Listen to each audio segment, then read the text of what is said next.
Hey everybody, OzoneB here, doing something a little different today.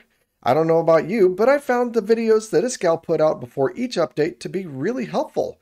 The most recent update, Update 5, is really big too, and I was a little disappointed that Iskall didn't make an update video on it. Even after the update was released, I still wasn't sure what all had changed. Yes, I know he did say that he went over the changes on a stream, but honestly, I'm not able to watch streams often, and I'm sure a lot of people are out there in the same boat. So today I want to go through the patch notes for Update 5 and do my best to summarize them. I'm not Iskall, but I hope I'm a reasonable substitute. This patch has 2 huge changes, several large changes, and a lot of bug fixes. I mean, just look at the size of these patch notes. My eyes start to glaze over after the first page. But after several attempts, I finally made myself focus enough to get through it. The first huge change is a complete revamp of the Vault God system, and the second is a complete revamp of the skills and their costs. These 2 could each get a video of their own on it, probably, but I'll do my best to summarize them in this one. In addition to these, there are several smaller additions that are just going to be mentions here in this video. Let's start with a skill revamp. The first thing you'll see after installing Update 5 is this. Your abilities and talents were reset and all skill points were refunded. This is because of a patch that required it, or your server admin has decided it was necessary.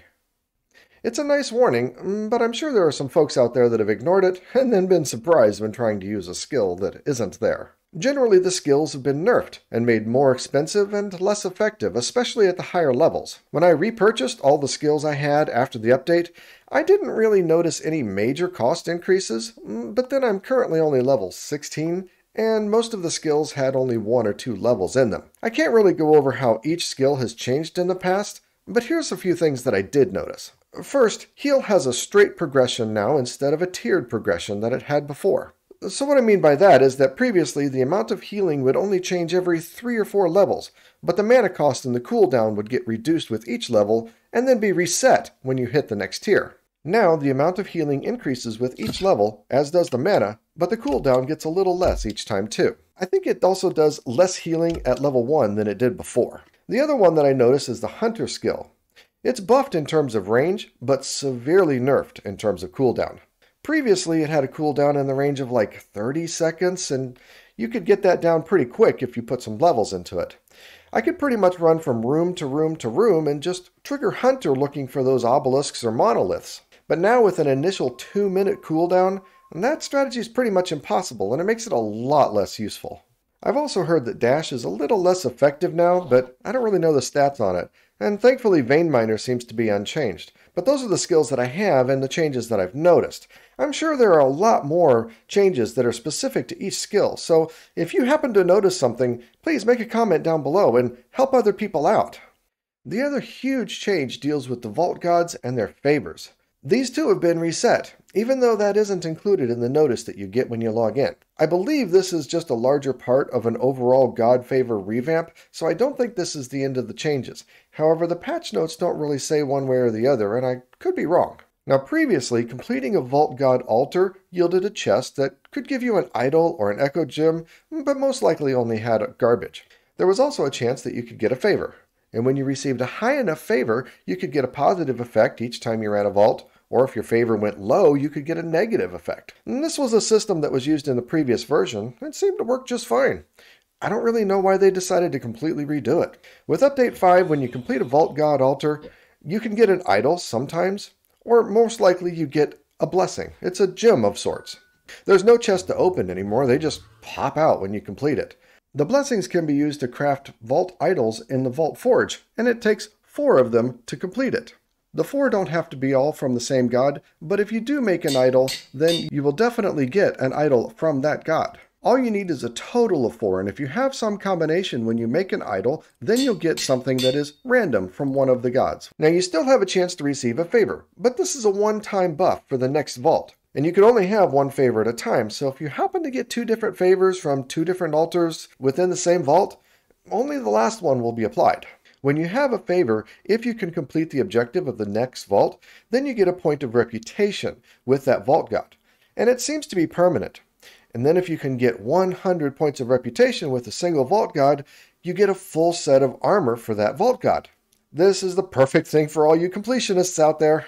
I don't really know if the armor is really good in some way or just purely decorative, but I'm guessing it's the latter. But given that you can only get 100 reputation points among all the vault gods, achieving this will take some planning and work. I also don't know if it's possible to remove a reputation if you accidentally receive one that you didn't want or want to start over and go for a different god favor. I'm guessing currently probably not, but this will probably change too. Moving on to some changes of slightly lesser magnitude, totems and ender pearls are no longer usable in the vaults. This is a huge change, honestly. Ender pearls have saved my bacon in a vault more than once as I was running out of time. But totems, man oh man, these have saved me hundreds of times. And I got to admit, in the last season, I really kind of abused them. In this season, I've certainly gotten used to them. Are they overpowered? Yeah, I think they are a little overpowered, honestly. But it certainly didn't stop me from using it, and honestly, I loved every minute of it.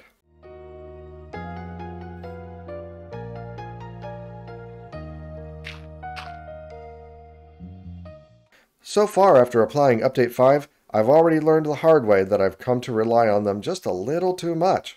Vault idols don't function as totems anymore either, but this is not new. But it would still be nice to have something in the game that worked like totems, maybe more in a bit balanced way, and maybe the dev teams can figure something out. The patch notes hint that vault pearls may make a return as a suitable replacement for ender pearls, but that'll happen later, if at all. But it does give me some hope that there might be something similar for totems.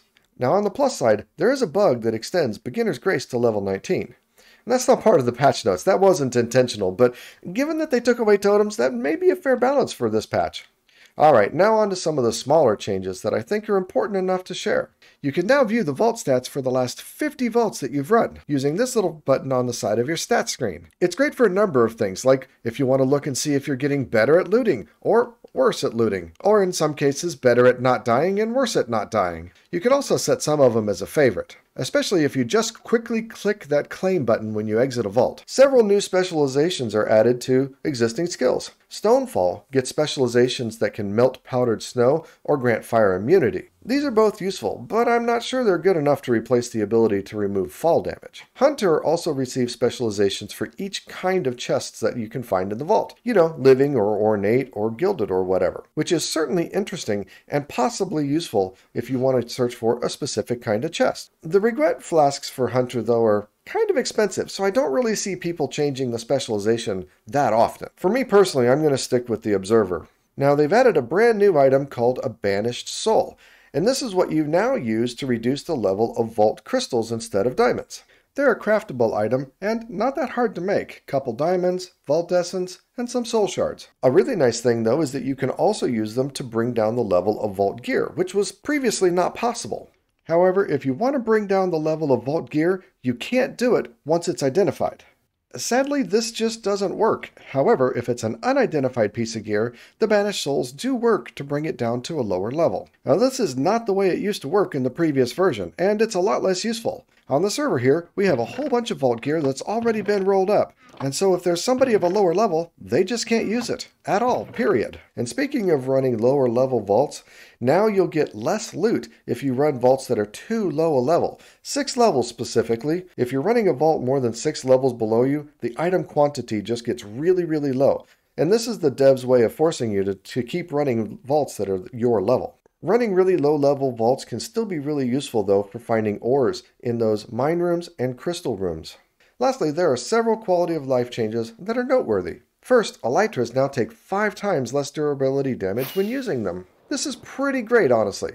People tend to forget about the durability of their elytra, and they're just a staple for long-term gameplay.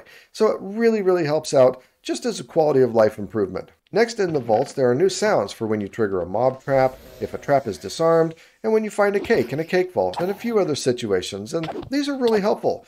I know I really appreciate the sound on the mob traps. Previously, it was easy to miss if you were vein mining a bunch of chests, and this is a signal to be on the lookout for those fighters coming in. Lastly, carbon seems to be a lot more common than it used to be, and this isn't specifically listed in the patch notes, but it's a great change. I think everyone was starving for carbon after that last patch and the loot table redistributions they did. And well, there are a lot more bug fixes and other quality of life changes, but these are the ones that I think are important enough to mention here. So what do you think? Did you find this video helpful? And would you like others like it? please let me know with a comment or a sub. I'm trying to get to 500 subs, and your support would be really, really appreciated. That's all. Take care, and remember, be excellent to each other. I'm out.